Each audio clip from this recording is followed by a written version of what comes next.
ضلع سپول اردو زبان سیل کے زیر اہتمام سپول کے ٹاؤن ہال میں اسکولوں، کالجوں اور مدارس میں اردو پڑھنے والے طلباء و طالبات کے درمیان فروغ اردو کے لیے تقریری مسابقہ کا انعقاد کیا گیا، جس کی صدارت ضلع کے مجسٹریٹ نے کی۔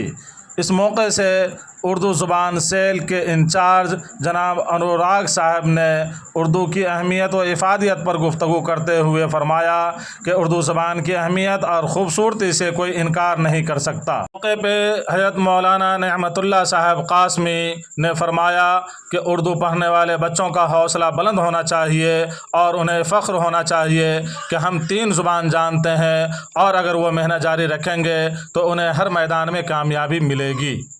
اس موقع پہ قاری رضوان احمد، جنرل سیکریٹری انجمن ترقی اردو نے کہا کہ ہم تمام حضرات یہاں سے یہ وعدہ کر کے جائیں کہ اردو کو عام کرنے کی ہر جگہ کوشش کریں گے، درخواستیں اردو میں دیں گے۔